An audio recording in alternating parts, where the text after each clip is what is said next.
श्री श्री ठाकुर परमाराध्या जगज्जननी श्री श्री बड़मा परम पूज्यपा जुगाचार्य श्री श्री बड़ता परम पूज्यपा श्री श्री आचार्य देवଙ୍କ पद प्रांତରେ ମୋର ଭୂୟସୀ ପ୍ରଣାମ ନିବେଦନ କରି ଆଜିର ଏହି ପବିତ୍ର ଉଷା ସତ୍ସଙ୍ଗରେ ଉପସ୍ଥିତ ବରେଣ୍ୟ ସଞ୍ଚାଳକ ମହାଶୟ ଅନ୍ୟାନ୍ୟ ସମସ୍ତ ପୂତ ପବିତ୍ର ପାଞ୍ଜୟଧାରୀ କର୍ମୀ ବୃନ୍ଦ ଭକ୍ତିମତୀ ମାତୃମଣ୍ଡଳୀ ଶ୍ରଦ୍ଧେୟ ଗୁରୁ ଭ୍ରାତା ମଣ୍ଡଳୀ ଏବଂ ଛୋଟ ଛୋଟ ପିଲାମାନଙ୍କୁ ମୋର ଆନ୍ତରିକ ରାଜୟ ଗୁରୁ ନିବେଦନ କରେ। ଆଜିର ବିଷୟ ପ୍ରବୃତ୍ତିର ଉପଯୁକ୍ତ ନିୟନ୍ତ୍ରଣ। ଆମମାନଙ୍କର ସୁସ୍ଥ ୟୋଗୀର ଗୋଟିଏ ନିୟମ,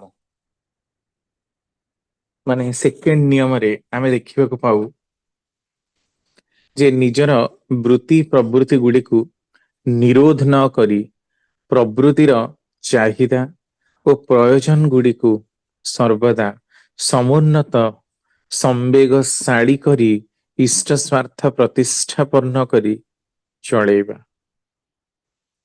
ମାନେ ନିଜର ବୃତ୍ତି ପ୍ରବୃତ୍ତି ଗୁଡାକୁ ନିରୋଧ ନ କରି ଚପା ନ ପକେଇ ପ୍ରବୃତ୍ତିର ଚାହିଦା ଓ ପ୍ରୟୋଜନ ଗୁଡ଼ିକ, ପ୍ରବୃତ୍ତିର କଣ ଚାହିଦା କେତେବେଳେ କଣ ପ୍ରୟୋଜନ ସବୁବେଳେ ତାକୁ ସମୁନ୍ନତ ସମ୍ବେଗଶାଳୀ କରି ରଖିବାକୁ ହବ, ଯେମିତିକି ସେଗୁଡାକ ଇଷ୍ଟ ସ୍ୱାର୍ଥ ପ୍ରତିଷ୍ଠାରେ ଲାଗେ। ଆମେ ଏଇଟା ସମସ୍ତେ ଜାଣୁ କି ମଣିଷ ମାତ୍ରେ ହିଁ ରହିଛି ବୃତ୍ତି ପ୍ରବୃତ୍ତି, ଏହା ହିଁ ତାକୁ ପରିଚାଳିତ କରେ। ପ୍ରତି ମୁହୂର୍ତ୍ତରେ ଯାହା କିଛି ଭାବେ, କରେ, ଶୁଣେ, ଦେଖେ ସବୁ କିଛି ସେହି ବୃତ୍ତି ପ୍ରବୃତ୍ତିର ହିଁ ଖେଳା। ସବୁ କିଛି ହିଁ ବୃତ୍ତି ପ୍ରବୃତ୍ତିର ତାଡନାରେ ଚାଲିଛି। ତେବେ ଏ ବୃତ୍ତି ପ୍ରବୃତ୍ତି କଣ? ଠାକୁର ସଂଜ୍ଞା ସମୀକ୍ଷା ବାଣୀ ସଂଖ୍ୟା 45ରେ କହୁଛନ୍ତି, ଗ୍ରନ୍ଥି ନିବଦ୍ଧ ଅଭିଭୂତ ଆକାଂକ୍ଷା। ଯାହା ହଉ ଆଉ ମନ୍ଦ ହିଁ ହଉ, ଗ୍ରନ୍ଥି ନିବଦ୍ଧ ଅର୍ଥାତ୍ ଯାହା କମ୍ପ୍ଲେକ୍ସ, ଆମର ଆହାର, ନିଦ୍ରା, ଭୟ, ମୈଥୁନ, ଅସ୍ମିତା ଯୋଉ ପ୍ରବୃତ୍ତି ରହିଛି ସେଥିରେ ନିବଦ୍ଧ ହୋଇ ଲାଗି ରହିଥିବା ଅଭିଭୂତ ଆକାଂକ୍ଷା, ଯାହା ସତ୍ତା ପୋଷଣୀ ଜୀବନୀୟ ହେଇ ଉଠିନି, ସତ୍ତାକୁ ଯାହା ପୋଷଣ କରିନି, ଯାହା ମଙ୍ଗଳପ୍ରଦ ହେଇନି, ସୁକେନ୍ଦ୍ରିକ ହେଇନି, ତାକୁ ହିଁ କୁହାଯାଏ ବୃତ୍ତି ପ୍ରବୃତ୍ତି। ସେମିତି ସଂଜ୍ଞା ସମୀକ୍ଷା ବାଣୀ ସଂଖ୍ୟା 46ରେ କହୁଛନ୍ତି, ଯେକୌଣସି ଆକାଂକ୍ଷା ବା ଆଗ୍ରହ ବୈଶିଷ୍ଟ୍ୟ ପାଳି ସତ୍ତା ପୋଷଣୀ ବା ପୁରୟମାଣ ଇଷ୍ଟାର୍ଥ ପୋଷଣୀ ନ ହୋଇ ମଣିଷକୁ ବିକେନ୍ଦ୍ରିକ କରି ତୋଳେ, ଯାହା ହିଁ ହେଉନା କାହିଁକି ତାକୁ ହିଁ ବୃତ୍ତି ବା ପ୍ରବୃତ୍ତି କୁହାଯାଇପାରେ। ଆଉ ସେହି ପ୍ରବୁଦ୍ଧ ଇପ୍ସାର ଜଟିଳ ସମାବେଶ ହିଁ ହେଉଛି ବୃତ୍ତି। ଆମେ ଜାଣୁ କି ମୂଳତଃ 5ଟି ପ୍ରବୃତ୍ତି ହିଁ ଆମ ମାନଙ୍କର ଦେହରେ ଲୀଳାଖେଳା କରୁଛି। ଏଥି ସହିତ ଷଡ ରିପୁ, ଯାହାକୁ ଆମେ କାମ, କ୍ରୋଧ, ଲୋଭ, ମୋହ, ମଦ ଆଉ ମାଶ୍ଚର୍ଯ୍ୟ ବା ଈର୍ଷା, ଯାହାର ପ୍ରଭାବରୁ ଶହ ଶହ ପ୍ରବୃତ୍ତିର ସୃଷ୍ଟି ହେଇଛି। ପୁନଶ୍ଚ ସାତ୍ବିକ, ରାଜସିକ, ତାମସିକ ଭେଦରେ ମଧ୍ୟ ପ୍ରତି ପ୍ରବୃତ୍ତି ନାନା ରକମର ପ୍ରବୃତ୍ତିରେ ପରିଣତ ହୁଏ। ଶାରୀରିକ, ମାନସିକ ଓ ଆତ୍ମିକ କ୍ରମରେ ମଧ୍ୟ ଆହୁରି ଭାଗ ଭାଗ ହୁଏ। ଏମିତି ଯଦି ଆମେ ଦେଖିବା ତାର ପ୍ରତି ମାନେ ପ୍ରବୃତ୍ତିର ସାତ୍ବିକ, ରାଜସିକ, ତାମସିକ ଦିଗ ତ ରହିବ ହିଁ, ଆଉ ତାକୁ ନିୟନ୍ତ୍ରଣ କରିବାର ମାର୍ଗ ମଧ୍ୟ ସମସ୍ତଙ୍କ ପାଇଁ ଅଲଗା ଅଲଗା। ଯେମିତି ଆପଣ ଦେଖନ୍ତୁ, ଆମେ ଆହାର ବୃତ୍ତିର କଥା କହିବା। ଏକଥା ଆମେ ସମସ୍ତେ ଜାଣୁ କି ଆହାର ମାନେ ହେଲା ଆହରଣ କରିବା। ସହଜ ଅର୍ଥରେ ଆମେ ବୁଝୁ ଖାଇବା। ମଣିଷ ମାତ୍ରେ ହିଁ ପ୍ରଥମେ ଖାଇବାକୁ ଲାଗେ, ନା ମଣିଷ ଯେକୌଣସି ବି ଜୀବ ହଉ, ଆହାରଟା ତାର ମୁଖ୍ୟ। ଜନ୍ମ ହବା ମାତ୍ରେ ହିଁ ସେ ସ୍ତନ୍ୟପାନ କରେ, ଯେତେ ସବୁ ସ୍ତନ୍ୟପାୟୀ ଅଛନ୍ତି। ଅଲଗା ମାନେ ମଧ୍ୟ ସେମିତି କିଛି ସମୟ ପରେ ଖାଇବା ଆରମ୍ଭ କରନ୍ତି।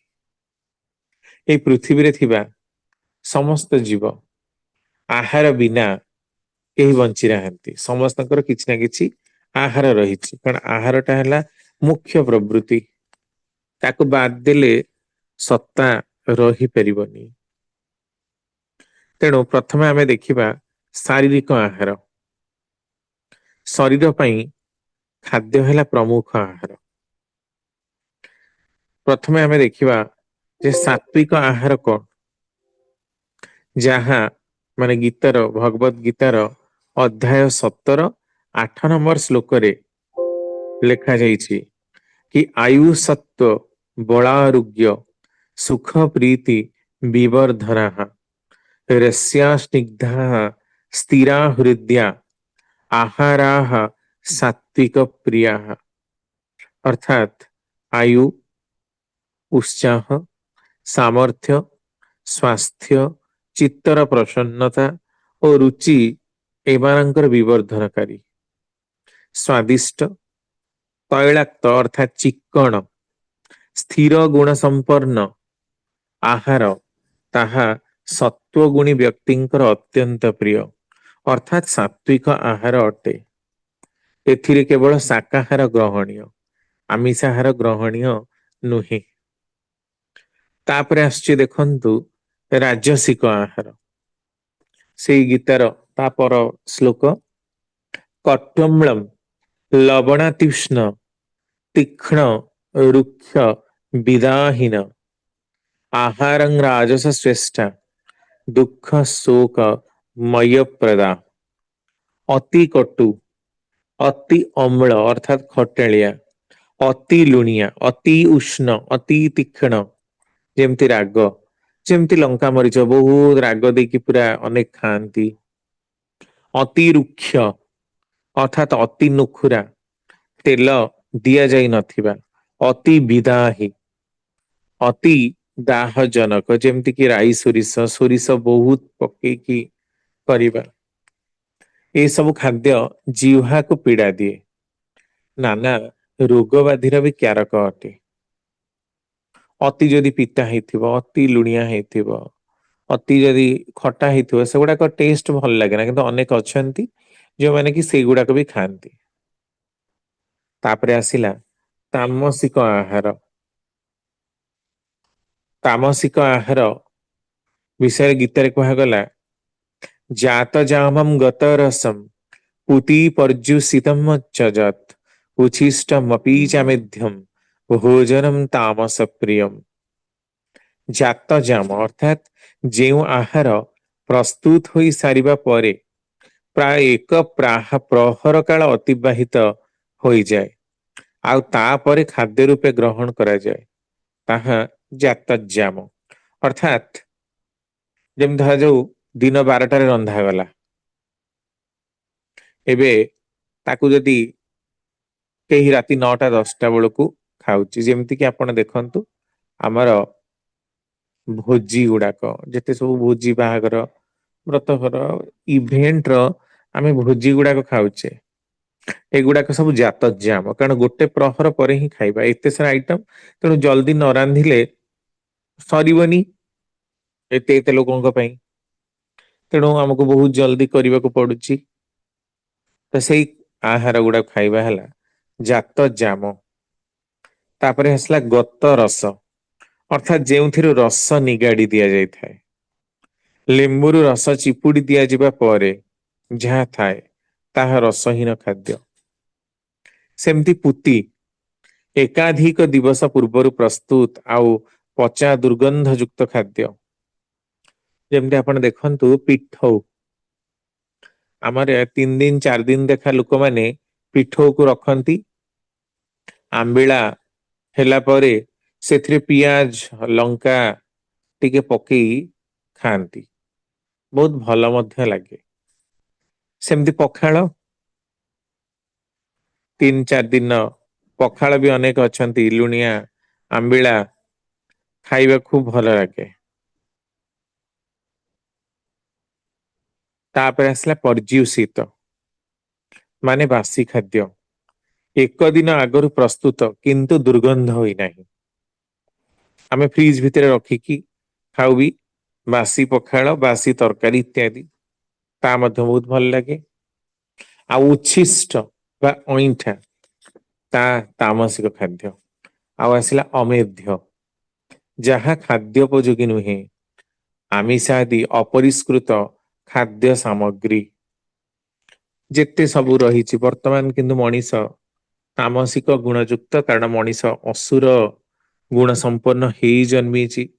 ତେଣୁ ଆଜି ସି ଫୁଡ, ସମୁଦ୍ରରୁ ମିଳୁଥିବା ଜୀବ ମାନଙ୍କର ଆଉ ନଦୀରୁ ମିଳୁଥିବା ଜୀବ ମାନଙ୍କର ଖାଦ୍ୟକୁ ଗ୍ରହଣ କରି ଲୋକ ବଞ୍ଚିବାକୁ ଭଲ ପାଉଛି। ତେଣୁ ଏଇଟା ହଉଛି ଆପଣଙ୍କର ଶାରୀରିକ ଆହାର। ତା ଭିତରେ ଆମେ କଣ ଖାଇବା, କଣ ନ ଖାଇବା, କେମିତି ତାକୁ ନିୟନ୍ତ୍ରଣ କରି ରଖିବା, ଏଇ ସବୁ ଗୁଡାକ ଇନକ୍ଲୁଡେଡ। ତାପରେ ଆସିଲା ଆପଣଙ୍କର ମାନସିକ ଆହାର। ମନର ଖୋରାକ ହେଲା ମାନସିକ ଆହାର। ଯେମିତି ପ୍ରତ୍ୟେକଟି ଲୋକଙ୍କର କିଛି ନା କିଛି ମାନସିକ ଅଭ୍ୟାସ ଅଛି, ସେଇଟା ନହେଲେ ତାଙ୍କୁ ଭଲ ଲାଗେ ନା। ଯେମିତି କି ସଙ୍ଗୀତ, ଅନେକଙ୍କୁ ଗୀତ ଶୁଣିବାକୁ ଭଲ ଲାଗେ, ତାଙ୍କ ମାଇଣ୍ଡ ଫ୍ରେଶ ହେଇଯାଏ। ତ ଏଇଟା ହେଲା ମାନସିକ ଆହାର। ପ୍ରୀତିପ୍ରଦ ସମ୍ବାଦ, ଭଲ ଖବର ଶୁଣିବା, ସ୍ନେହ ମମତା, ମନୋରଞ୍ଜନକାରୀ ନାଟ୍ୟାଭିନୟ, ଜ୍ଞାନ ଆହରଣ ଇତ୍ୟାଦି। ଏହା ମଧ୍ୟ ପୁଣି ତିନି ପ୍ରକାରର। ଯେମିତିକି ତାମସ ମାନସିକ ଆହାର, ବାଜ୍ୟ ଗୀତ, ଆଜି ଯେମିତି ଆପଣ ଡିଜେରେ ବାଜୁଥିବା ଗୀତ, ପ୍ରସେସନରେ ବାଜୁଥିବା ଗୀତ, ମେଲୋଡି ଆରମ୍ଭ ହବା ପୂର୍ବରୁ ବାଜୁଥିବା ଗୀତ, ଅତ୍ୟନ୍ତ ଅଶ୍ଳୀଳ, ବ୍ୟର୍ଥବୋଧକ, ଅଭଦ୍ର,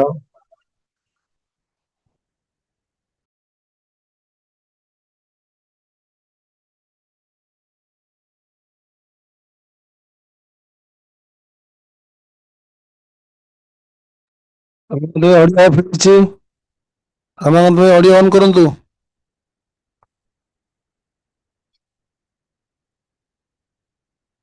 ଅଡିଓ କଟିଗଲା, ରମାକାନ୍ତ ଭାଇଙ୍କର କଟି ଯାଇଛି। ଜଏନ୍ କଲେ ରମାକାନ୍ତ ଭାଇ।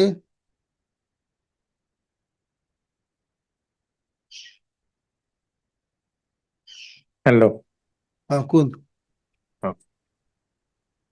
ବାଜେ ଗୀତ, ଅଶ୍ଳୀଳ ଭଙ୍ଗୀର ଗୀତ, ଅନ୍ୟର କ୍ଷତି ଆଉ ଅସୁବିଧାର ସମ୍ବାଦ ପାଇଲେ ଅନେକ ଖୁବ ମାନେ ଖୁସି ହୁଅନ୍ତି, ତାଙ୍କର ଅମଙ୍ଗଳ ହେଇଗଲା, ତାଙ୍କ ଘରୁ କିଏ ମରିଗଲା। କାରଣ ମରିଗଲେ ଖବରଟା ଶୁଣିଲେ ମୁଁ ତା ଧନ ସମ୍ପତ୍ତିକୁ ହଡପ କରିନେବି, ଏମିତି ବି ଅନେକ ଲୋକ ଅଛନ୍ତି। ଶସ୍ତା ଧରଣର ନାଟ୍ୟ ପରିବେଷଣ, ଯୋଉଟା କି ବର୍ତ୍ତମାନ ହଉଛି, ଅତି ତଳ ସ୍ତରର ଯେକୌଣସି ମନୋରଞ୍ଜନକାରୀ ଦୃଶ୍ୟ, ଗଳ୍ପ ପଠନ, ସେହିପରି କିଛି ତାମସିକ ମାନସିକ ଆହାର ପର୍ଯ୍ୟାୟର, ଯୋଉଟା ମନକୁ କଳୁଷିତ କରେ। ଆଉ ସେ କଳୁଷିତରେ ଅନେକ ଲୋକ ପ୍ଲେଜର ନିଅନ୍ତି। ସେଇ ଖରାପରେ ହିଁ ମ୍ୟାକ୍ସିମମ୍ ଲୋକ ପ୍ଲେଜର ନିଅନ୍ତି। ତ ସେଇଟା ତାଙ୍କର ମାନସିକ ଆହାର। ତାପରେ ଆସିଲା ରାଜସ ମାନସିକ ଆହାର, ଯେଉଁ ମନୋରଞ୍ଜନୀ ବ୍ୟବସ୍ଥା ମନରେ ଉତ୍ସାହ, ଆନନ୍ଦ, କାମ ଦୀପକ ଭାବ ସୃଷ୍ଟି କରେ, ତାହା ରାଜସ ମାନସିକ ଆହାର। ଯେମିତି ଆପଣ ଦେଖନ୍ତୁ, ଯୁଦ୍ଧ ଉଦ୍ଦେଶ୍ୟରେ ଯେଉଁ ବାଦ୍ୟ ଓ ଗୀତର ବାଦନ କରାଯାଏ, ତାହା ମଧ୍ୟ ରାଜସ ମାନସିକ ଆହାର। ଏହି ଆହାର ପାଇଁ ଯୁଦ୍ଧରେ ପ୍ରବୃତ ହୁଅନ୍ତି ସୈନିକ ମାନେ। ଦେଶାତ୍ମକ ବୋଧକ ଗୀତ ମଧ୍ୟ ଏହି ପର୍ଯ୍ୟାୟର, କାରଣ ସେଥିରେ କିଛି ମାନେ ଲୋକଙ୍କୁ ଯୁଦ୍ଧ କରିବା ପାଇଁ, ପ୍ରବର୍ତେଇବା ପାଇଁ ସବୁ ଶବ୍ଦ ସଂଯୋଜନା, ସେଇ ପ୍ରକାର ତାଲିମ ଥାଏ। ଯଦିଓ ତାହା ଭଲ, ଦେଶ ମାତୃକାର ରକ୍ଷା କରିବା ପାଇଁ। ତାପରେ ଆସିଲା ସାତ୍ଵିକ ମାନସିକ ଆହାର, ଯେଉଁ ମନୋରଞ୍ଜନୀ ଗୀତ, ନାଟ୍ୟ, ଦୃଶ୍ୟ, ଭାବ ବ୍ୟଞ୍ଜନା ସତ୍ୱ ଭାବର ଉଦ୍ରେକ କରେ, ତାହା ସାତ୍ଵିକ ମାନସିକ ଆହାର। ଯେପରି ଭକ୍ତି ସଙ୍ଗୀତ, ଜଣାଣ, ଭଜନ, ପୁରାଣ, ଆଧ୍ୟାତ୍ମିକ ଗ୍ରନ୍ଥ ପାଠ, କୀର୍ତ୍ତନାଦି ଏହି ପର୍ଯ୍ୟାୟର। ତାପରେ ଆସୁଛି ଦେଖନ୍ତୁ ଆଧ୍ୟାତ୍ମିକ ଆହାର। ଆତ୍ମାର ଆହାର ହଉଛି ସତନାମ ବା ସତମନ୍ତ୍ର ପରମାତ୍ମାଙ୍କ ସହିତ ମିଳିତ ହବା ପାଇଁ ଆତ୍ମାର ବ୍ୟାକୁଳତାକୁ ବାସ୍ତବାୟିତ କରିଥାଏ ଆଧ୍ୟାତ୍ମିକ ଆହାର। ସ୍ଥୂଳଗତ ଭାବେ ଭାବାତ୍ମକ ନାମ ଆଉ ସୂକ୍ଷ୍ମଗତ ଭାବେ ଧ୍ୱନ୍ୟାତ୍ମକ ନାମ ହିଁ ଆହାର, ଆତ୍ମିକ ଆହାରର ପ୍ରଭୃତ ସ୍ଥଳ ଅଟେ। ସେମିତି ରାଜସିକ ଆତ୍ମିକ ଆହାରରେ ଉଦ୍ଦେଶ୍ୟ ରଖି ତପସ୍ୟାରେ ବ୍ରତୀ ହବା, ସାଧନା କରିବା, ମନ୍ତ୍ର ଜପ କରିବା ଇତ୍ୟାଦି ଗୋଟେ ବିଶେଷ ଲକ୍ଷ୍ୟ ପାଇଁ, ଯେମିତି ଆମର ସବୁ ତନ୍ତ୍ର ମନ୍ତ୍ର ଗୁଣି ଗାରେଡି ଏଇ ସବୁ ଗୁଡାକ ନିର୍ଦ୍ଦିଷ୍ଟ ଭାବରେ ସିଦ୍ଧି ହାସଲ କରାଯାଇଛି କେବଳ ଅଲଗା ମାନଙ୍କର କ୍ଷତି କରିବା ପାଇଁ। ତାହା ମଧ୍ୟ ମନ୍ତ୍ର ଜପ, ତାହା ମଧ୍ୟ ନାମ ଜପ, କିନ୍ତୁ ତାହା କ୍ଷତି ସାଧନ ଉଦ୍ଦେଶ୍ୟରେ। ବାମୋପଚାର ପୂଜା। ତାପରେ ଆସେ ତାମସିକ ଆତ୍ମିକ ଆହାର, ବଶୀକରଣ, ଉଚ୍ଚାଟନ, ମାରଣ, ତାରଣ, ଏଇ ସବୁ ସ୍ତମ୍ଭନ, ଏଇ ସବୁ ଯୋଉ ଆମର ତାନ୍ତ୍ରିକ ପଦ୍ଧତିର ପୂଜା, ତନ୍ତ୍ର ଉପଚାର, ଏଗୁଡାକ ହଉଛି ତାମସିକ ଆତ୍ମିକ ଆହାର। କିନ୍ତୁ ପ୍ରକୃତିରେ ଏହା ଆତ୍ମାକୁ ପୁଷ୍ଟ କରି ନାହିଁ। ଅନ୍ୟକୁ ପୀଡା ଦଉଥିବା ଆହାର କେବେ ବି ଆତ୍ମିକ ଆହାର ହୋଇପାରେ ନାହିଁ। ସାତ୍विକ ଆତ୍ମିକ ଆହାର କହିଲେ ଆମେ ତାହେଲେ କଣ ବୁଝିବା ନା ସ୍ପନ୍ଦନାତ୍ମକ ନାମ ମନନ, ଯାହାକି ପରମାତ୍ମାଙ୍କ ସହିତ ମିଶେଇ ଦବା ପାଇଁ ଆମର ମନକୁ ପ୍ରଶସ୍ତ କରେ।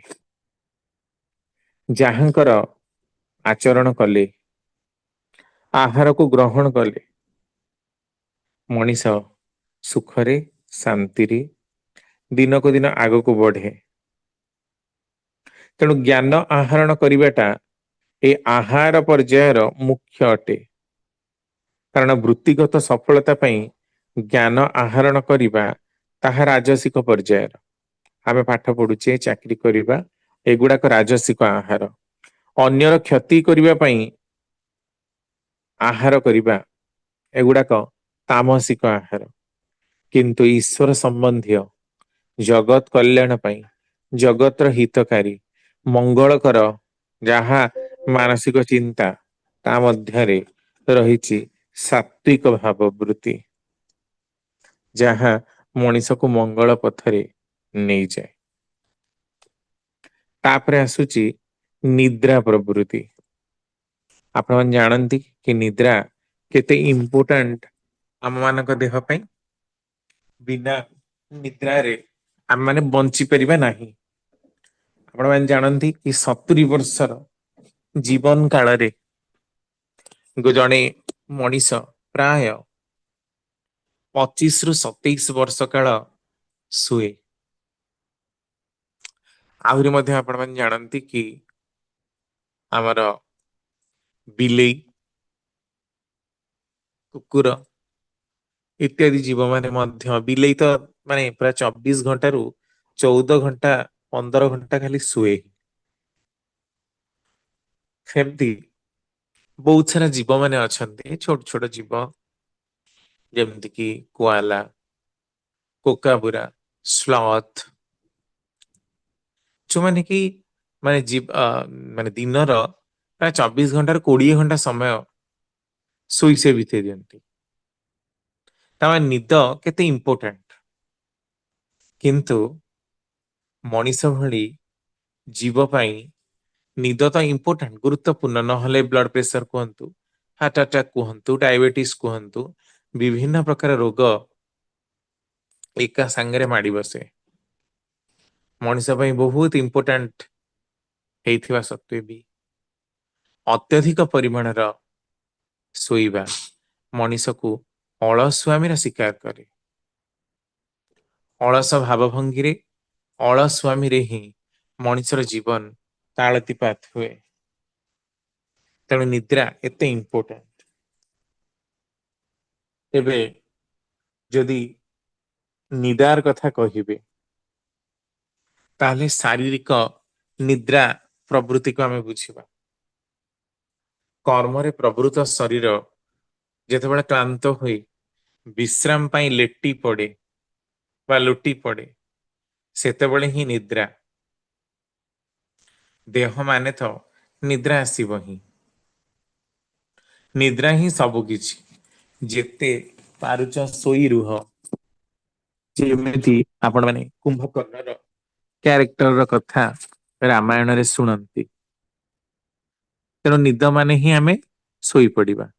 ଏତିକି ହିଁ ଆମେମାନେ ଜାଣୁ।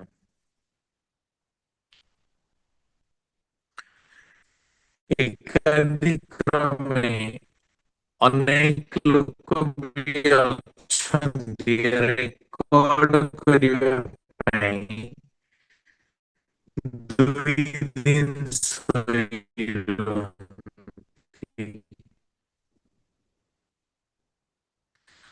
ଅନେକ କେତେ ଘଣ୍ଟା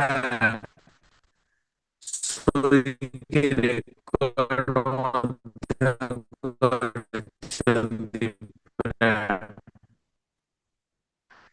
7 ଦିନ ଦେଖା ଶୋଇକି। ସେମାନେ କେମିତି ଆପଣଙ୍କ ଅଡିଓ ଆସୁନି କ୍ଲିୟର। ଶୋଇପାରନ୍ତି? ଅଡିଓ କ୍ଲିୟର ଆସୁନି।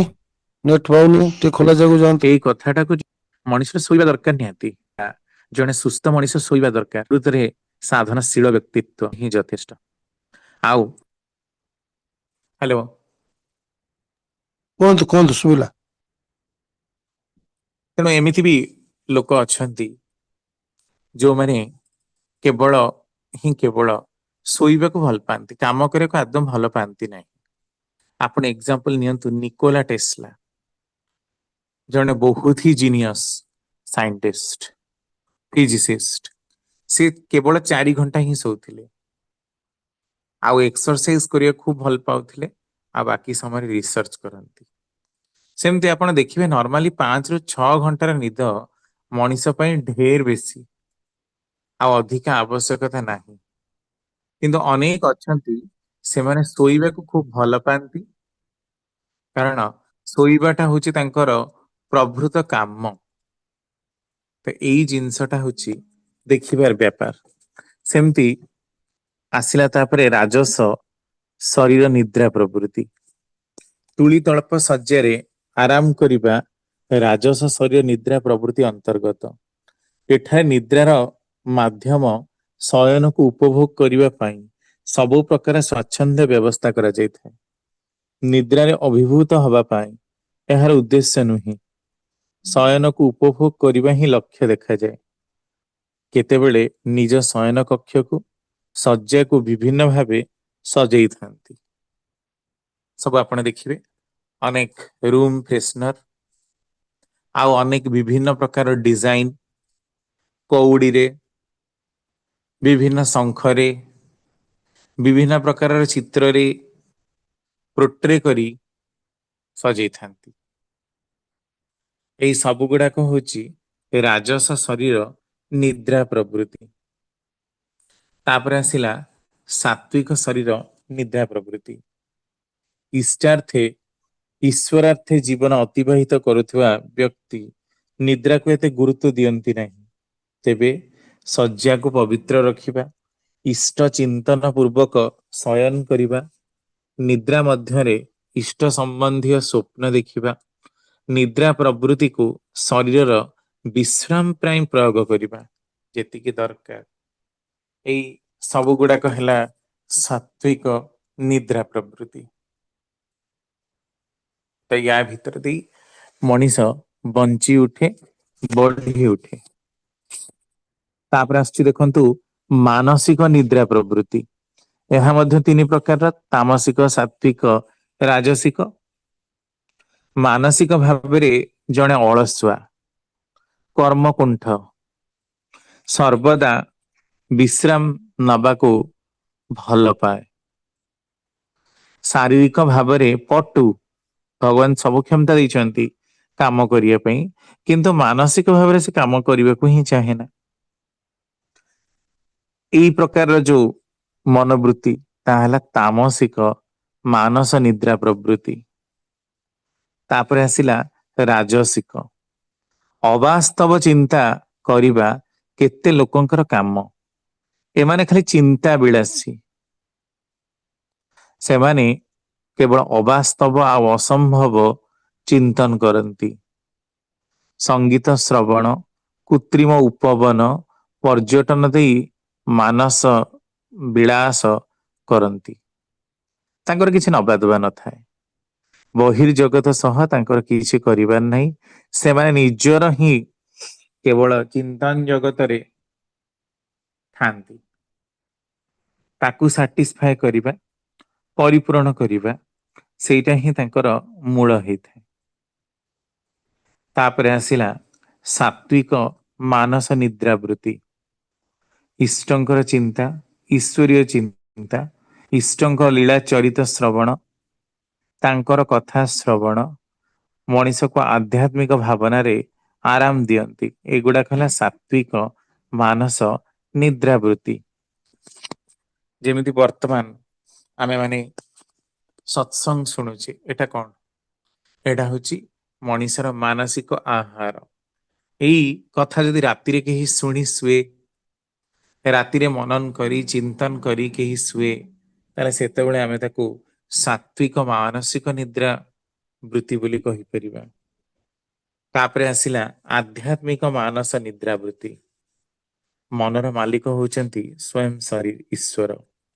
ତାଙ୍କର ଇଚ୍ଛା ହେଲେ ମନ ଚିନ୍ତା କରିବ, ନହେଲେ ନାହିଁ। ମନକୁ ବେଶୀ ଭାବିବାକୁ ଦିଅନ୍ତି ନାହିଁ। ସବୁ ତାଙ୍କରି ଇଚ୍ଛା। ଏଇ ପ୍ରକାରର ଯୋଉମାନେ ଚାଲନ୍ତି, ଯୋଉମାନେ ଭାବନ୍ତି, ଯୋଉମାନେ କରନ୍ତି, ସେଇମାନଙ୍କର ହିଁ ପ୍ରକୃତ ବୃତ୍ତି ପ୍ରବୃତ୍ତି ଗୁଡାକ ନିୟନ୍ତ୍ରିତ ହେଇ ଚାଲେ। କାରଣ ବୃତ୍ତି ପ୍ରବୃତ୍ତିକୁ ନିୟନ୍ତ୍ରଣ କରିବାକୁ ହେଲେ ଇଷ୍ଟ ଗୁରୁଙ୍କର ପ୍ରକୃତ ଚିନ୍ତା କରିବା, ତାଙ୍କର କାର୍ଯ୍ୟକୁ, ତାଙ୍କର କଥାକୁ, ତାଙ୍କର ଚିନ୍ତାକୁ ମନନ କରି ଚାଲିବା, ଏଇଟା ହିଁ ପ୍ରକୃତ କାମ ହୁଏ। ତାପରେ ଆସିଲା ଆହାର ନିଦ୍ରା ଭୟ ମୈଥୁନଞ୍ଚ ସାମାନ୍ୟମେତତ୍ ପଶୁଭିଃ ନରାଣାମ୍। ତାପରେ ଆସୁଛି ଆପଣଙ୍କର ଭୟ ପ୍ରବୃତ୍ତି। ଭୟ ପ୍ରବୃତ୍ତି ସମସ୍ତଙ୍କର ଅଳ୍ପ ବହୁତେ ରହିଛି। ଯେମିତି ନିଜର ଅସ୍ତିତ୍ୱ, ନିଜର ପ୍ରତିଷ୍ଠା, ନିଜର ପଦବୀ ସ୍ତର, ସମ୍ମାନ, ଧନ ସମ୍ପଦ ଆଦି ଉନ୍ନତିର ପତନ, ବିପଦ ଦେଖାଦେଲେ ମଣିଷ ଭୟଭୀତ ହେଇଯାଏ। ମାତ୍ର ଅନେକ ଅଛନ୍ତି ଯୋଉମାନଙ୍କର ମୁଖ୍ୟ ପ୍ରବୃତ୍ତି ହେଉଛି ଭୟ ପାଇବା। ତ ୟା ଭିତରେ ଆସେ ଶାରୀରିକ ଭୟ ପ୍ରବୃତ୍ତି। ଯାହାର ଶରୀର ଦୁର୍ବଳ, ଯେ ବଳହୀନ, ଯେ ସର୍ବଦା ଭୟ କରେ କାଳେ କେହି ତାକୁ ଆଘାତ ପ୍ରାପ୍ତ କରେଇବ, କେହି ଆକ୍ରମଣ କରି ତାକୁ ହୁଏତ ମାରିଦବ, ଏପରି ଏକ ଅଜଣା ଆତଙ୍କର ଶିକାର ଯୋଉମାନେ ହୁଅନ୍ତି, ସେମାନେ ଡରିଯାଆନ୍ତି। ଭୟ ପ୍ରବୃତ୍ତି ତାଙ୍କୁ କାବୁ କରି ବସେ। ସେତେବେଳେ ତାକୁ କୁହାଯାଏ ଶାରୀରିକ ଭୟ ପ୍ରବୃତ୍ତି। ତା ଭିତରେ ପ୍ରଥମେ ଆସେ ତାମସିକ ଶରୀର ଭୟ ପ୍ରବୃତ୍ତି। ତାମସିକ ମାନେ ଶରୀର ସର୍ବସ୍ୱ ବ୍ୟକ୍ତି, ଗଣ୍ଡିବଦ୍ଧ ଜୀବନ ଏମାନଙ୍କର। ଶାରୀରିକ ଦୁର୍ବଳ ଯଦି ଏମାନେ ହେଇଥାନ୍ତି, ତେବେ ଭୟ ତାଙ୍କୁ କବଳିତ କରିଦିଏ, ସ୍ଥୂଳ ବୁଦ୍ଧି ହୁଏ, ମାନସିକ ଭାବରେ ସେମାନେ ଦୁର୍ବଳ ହୁଅନ୍ତି। ଯଦି ଲାଗେ କି ଅପର ପକ୍ଷ ବେଶୀ ବଳବାନ, ତେବେ ଭୟ କରିଯାଆନ୍ତି। ପୁନଃ ରୋଗ ବୈରାଗ ହେଲେ ଦେହର କ୍ଷୟ ଅବଶ୍ୟମ୍ ଭାବି ଭାବି ନେଇ ମଧ୍ୟ ଭୟଭୀତ ହୋଇଯାଆନ୍ତି। ତାପରେ ଆସେ ରାଜସିକ ଭୟ ପ୍ରବୃତ୍ତି। ମୋର ଶରୀର ସୂକ୍ଷ୍ମ, ମୋର ଶରୀର ସୁନ୍ଦର, ଏଥିରେ ଯେପରି କୌଣସି ଆଞ୍ଚ ନ ଆସେ, ଏଥିପାଇଁ ଶରୀରକୁ ବାକ୍ସ ଭିତରେ ସାଇତି କରି ରଖିଥାନ୍ତି। ହଲିଲା ପାଣିକୁ ଗୋଡ ବି ବଢାନ୍ତି ନାହିଁ, ବର୍ଷାରେ ଭିଜିବାକୁ ବି ଦିଅନ୍ତିନି, ଖରାରେ କଳା ପଡିଯିବ, ଖାଲି ପାଦରେ ଚାଲିବେନି, କଣ୍ଟା ଫୁଟିଯିବ।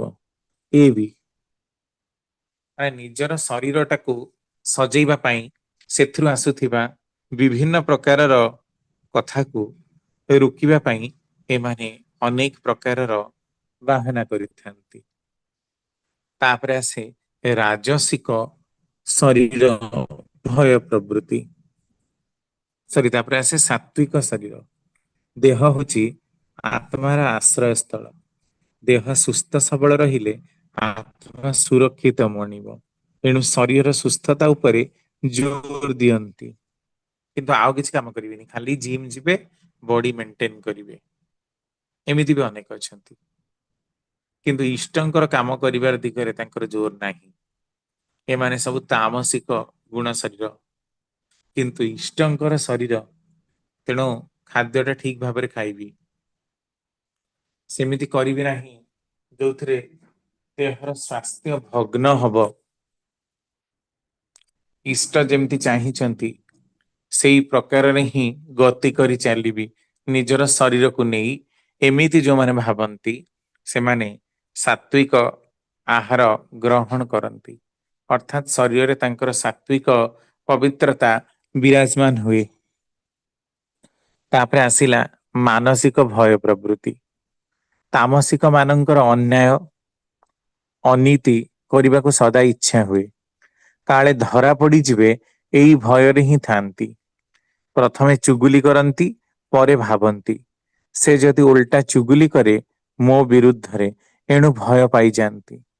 ଅପରାଧ କରନ୍ତି ଆଉ କୁପରିଣାମର ଭୟରେ ମାନସିକ ଭାବେ ଡରିଯାଆନ୍ତି। ମନ ଏମାନଙ୍କର ଶଙ୍କାକୁଳ, ଆତଙ୍କିତ ଓ ଭୟ ବିହ୍ୱଳ ହୋଇ ସଦା ସର୍ବଦା ରହିଥାଏ। ତାପରେ ଆସେ ରାଜସିକ ମାନସିକ ଭୟ ପ୍ରବୃତ୍ତି। ସାମାଜିକ ପ୍ରତିଷ୍ଠା, ବଂଶଧାରାର ସଂସ୍କାର, ଜାତ୍ୟାଭିମାନ ଯେତେବେଳେ ବହୁତ ହେଇଯାଏ, ଏମାନେ ସେତେ ପ୍ରୋମିନେଣ୍ଟଲି କାମ କରନ୍ତି।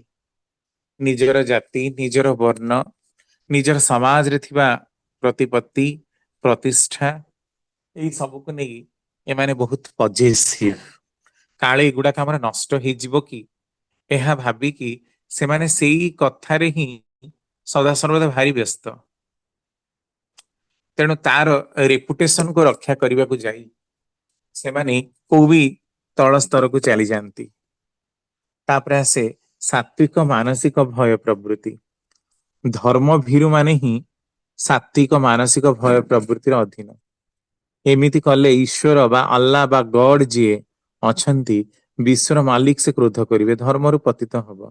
ଅର୍ଥାତ୍ ମୁଁ ଅଧର୍ମ କର୍ମ ଆଚରଣ କରିବି ନାହିଁ, କିନ୍ତୁ ଉପଯୁକ୍ତ ସମୟରେ ଯଦି କୂଟନୀତି ପ୍ରୟୋଗ କରି ଅଧର୍ମ ବି ଆଚରଣ କରାଯାଏ ଧର୍ମକୁ ରକ୍ଷା କରିବା ପାଇଁ, ତାହା ମଧ୍ୟ ଭଲ।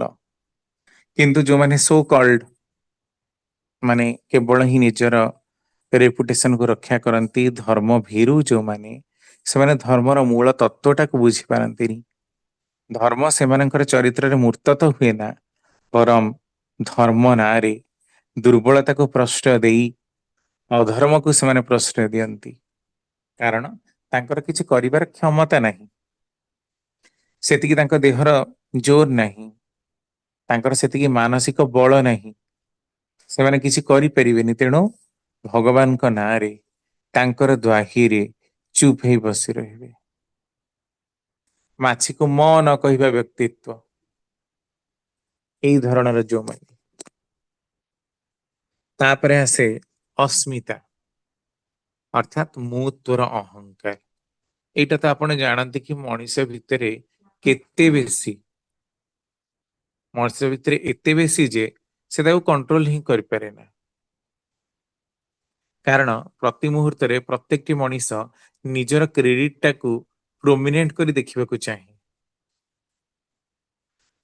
ଆଉ କହେ ଏଇଟା ମୁଁ କରିଛି, ମୋ ବିନା ହେଇପାରିବନି, ମୁଁ ହିଁ ଚଳେଇଛି, ମୁଁ ଏହାର ସୃଷ୍ଟିକର୍ତ୍ତା। ମୁଁ ଯଦି ଆରମ୍ଭ ନ କରିଥାନ୍ତି ତାହେଲେ ଅଲଗା ମାନେ ଆସିକି ସେଠି କେହି ଯୋଗଦାନ ଦେଇନଥାନ୍ତେ କି କାମ କରିନଥାନ୍ତେ। ମୁଁ ସର୍ବସ୍ୱ, ଅସ୍ମିତା ସର୍ବସ୍ୱ ହିଁ ମଣିଷର ଜୀବନ ଯାଏ।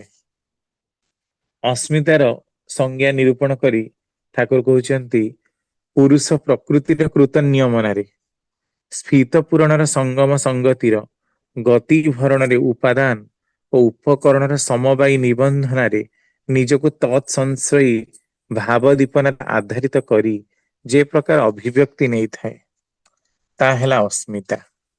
ସମସ୍ତଙ୍କ ଭିତରେ ଏକା ପ୍ରକାରର ବି ନଥାଏ, ପର୍ସନ ଟୁ ପର୍ସନ ସେଗୁଡାକ ଭ୍ୟାରି କରେ। प्रत्येकटी पर्सन कहार सूक्ष्म अहं रही, कहार एकदम रूपरे मोटा अहम, टिके जदि आघात बाजिଯିବ ताहाले निजर अहं को रक्षा करिबा पई ସେମାନେ କାହାକୁ ମାରିବାକୁ ମଧ୍ୟ ପଛେଇବେନି।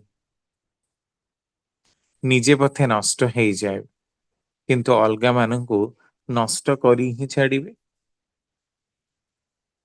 ଅନେକଙ୍କର ଏମିତି ରିଭେଞ୍ଜଫୁଲ ଆଟିଟ୍ୟୁଡ ବି ଥାଏ।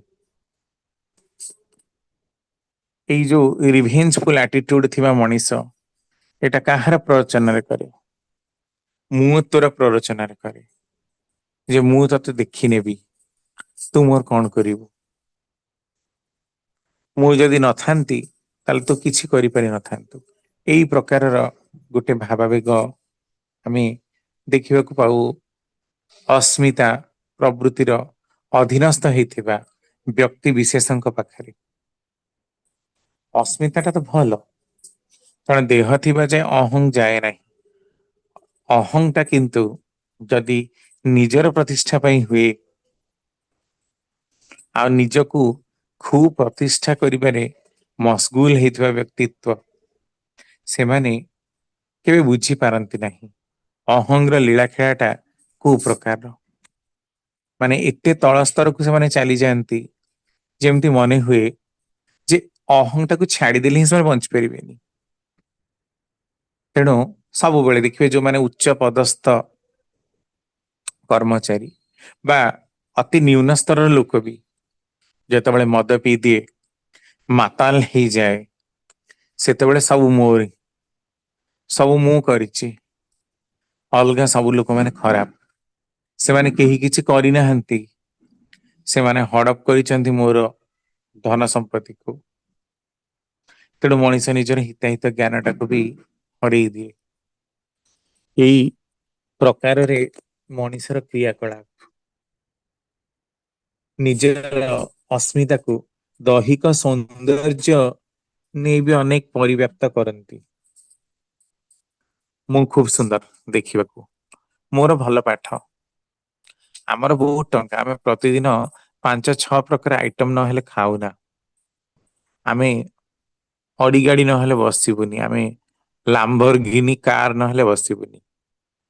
ଆମ ଘର ଏଇଆ, ଆମର ବଂଶ, ଆମର ଆଭିଜାତ୍ୟ, ଆମର ପରମ୍ପରା, ବହୁତ ମାନେ ଅହଂ ଥାଏ ଲୋକମାନଙ୍କର। ସବୁ ଦିଗରେ ନିଜର ଆସ୍ପେକ୍ଟକୁ ବଞ୍ଚେଇବାକୁ ଚାହିଁ ମଣିଷ ବହୁ ଭାବରେ ଅହଂର ଶିକାର ହୁଏ। ଆଉ ଏ ଅହଂର ଶିକାର ହବାଟା ହିଁ ତାକୁ ଛୋଟ କରିଦିଏ। ଆଉ ୟା ପରେ ମଣିଷ ଦିନକୁ ଦିନ ତଳିତଳାନ୍ତ ହବାକୁ ଯାଏ।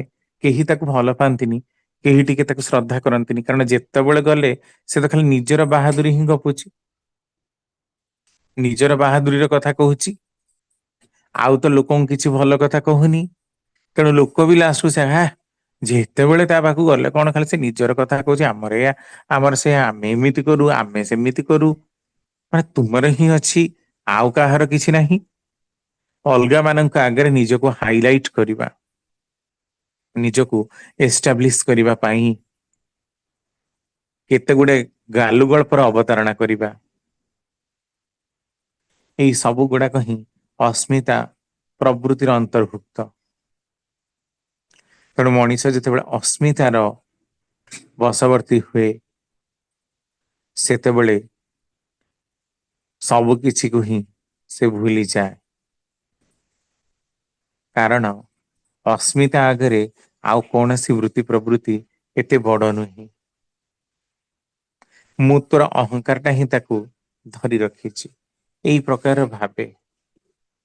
ତେଣୁ ଏହା ଭିତରେ ଆମେ ଯୋଉ ଆଲୋଚନା କରିଥିଲା, ଗୋଟିଏ ପ୍ରବୃତ୍ତି ତ ରହିଗଲା, ଯେମିତି କିି ମୈଥୁନ ପ୍ରବୃତ୍ତି, ଯାହା ସନ୍ତାନ ଜନ୍ମ କରିବାର ଉଦ୍ଦେଶ୍ୟରେ ପ୍ରଣୋଦିତ ହେଇଛି, କିନ୍ତୁ ତାକୁ ନେଇ ସମାଜର କେତେ ଲୀଳାଖେଳା, କେତେ କେଳେଙ୍କାରୀ, କେତେ ପ୍ରକାର କଥା, କାରଣ କଳିର ସେଟା ମୁଖ୍ୟ। ତେଣୁ ବୃତ୍ତି ପ୍ରବୃତ୍ତି ଗୁଡାକୁ ନିରୋଧ ନ କରି, ଏଇଟା ଟିକେ ବୁଝିବା ଦରକାର ଯୋଉ ପଏଣ୍ଟଟା। ଆମେ ଯୋଉ ଏତେ ଏତେ ଆଲୋଚନା କଲେ ସାତ୍विକ तामसिक राजसिक तामाने तामसिक राजसिक दिगरे जीवाको न दिया जाई जदि केवल ही डायरेक्टली संकल्प नहीं कले ताहा कौन हब नहीं। तेणु आमे माने संकल्प काहा उपरे नौचे कौन करिवा पई नौचे। तेणु वृत्ति प्रवृत्तिर निरोध न करिबा निरोध कले चपा पड़ी जाए आउ जदि विरोध करू ताहले ताहा ब्लास्ट हुए। जेमती आपण देखंतु जदि आपणकर पिला माने केही स्कूल बा कॉलेज रो कोनोसी गोटे पार्टी किंबा फंक्शन पई बाहरी थांती आउ आपण जदि हठात की मना करिदेबे ताहले देखिबे पिला माने केते फिंगा फोपड़ा करी राग आसिला किंतु रागटा कोठु आसिला अहंको तार अहंको आघात ହେଲା जे मते जीवाको देलेनी मते बांधिकी रखिदेले कारण अहंग आघात पाइबारु बाधा प्राप्त काम ही क्रोध ताहा क्रोधरे रूपांतरित ହେଲା एई प्रकार जावतीय कथा। तेणु वृत्तिटा जदि सहजरे नियंत्रित ही थांता ताले मनीष अपकर्म करिबा पई डरु थांता बारंबार की भाबु थांता चिंता करू थांता एई प्रकार रे ही चलंता। तेणु स्वस्तैन जोटा हमर द्वितीय नियम जे वृत्ति प्रवृत्ति को निरोध न करी इष्टंक कर्म समुन्नत संवेगशाली करी तोलिबा। आमर क्रोध रही किंतु क्रोधटा भल काम पई चिलेबा पई हवा दरकार। सबु जगह क्रोध करी जदि लोकन को डिस्टर्ब करू ताहल तो लोक भल पाइबेनी। सेमिति इष्टंक मार्ग रे चलिबार अर्थटा ही सेया जे मनीष इष्टबाही हब इष्टंकर पथरे चलिबो ताको मनन करी चलिबो तेबे तार वृत्ति होथिबो। जय गुरु सुभाष भाई।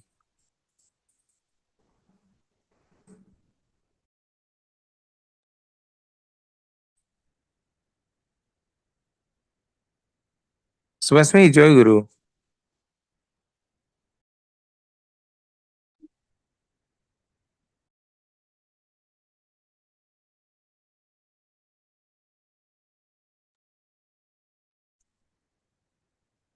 नाहंती बोधे सुभाष भाई जा भी हो माउ टिके कही रखे जे एई जो वृत्ति प्रवृत्तिर खेला भितरे मनीष निजको पकई रखा भल पाए प्रकृति टू बी वेरी ऑनेस्ट प्रत्येक मनीष चाहे प्रवृत्तिर घेरा भितर पड़ी रही अनेक कहती आम आम पान खाइबार अभ्यास टाकू बंद कर पारिनु आउ अनेक कहती आम आमर खराब कथा कहिबार अभ्यास टाकू बंद कर पारिनु तमाने बंद करिवार दिगरे जदि किछि थाए ताल ता तो करि पारुना तामाने प्रवृत्तिर खेलाटा सेठी ही करूची।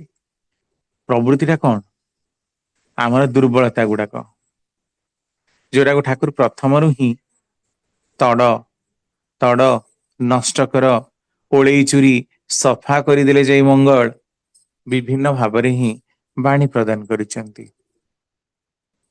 जोटा आमर खराब ताकू त्याग करिवार उद्देश्य रे आमे माने चेष्टित हवा दरकार ता जदि न हुए ताहले अनेकांशरे आमर बहुत गुडे क्षति हब आमे लोक हंसा हबा लोकंक द्वारा आमे माने बहु भाव में समालोचित मध्य हबा। तेणु आम मानक टिके विशेष ध्यान रखा पड़ो जेमती इष्टं को नेला परे आमे केलेंकारी युक्त न हो भ्रष्टाचार पथरे न चलू भ्रष्ट को एड़े दे चलू यही लक्ष्यटा आम मानकर हवा दरकार ताहले अनेकांशरे ही वृत्ति प्रवृत्ति को नियंत्रण करिवार माध्यमटा आमर आसीबो। जय गुरु सुभाष भाई।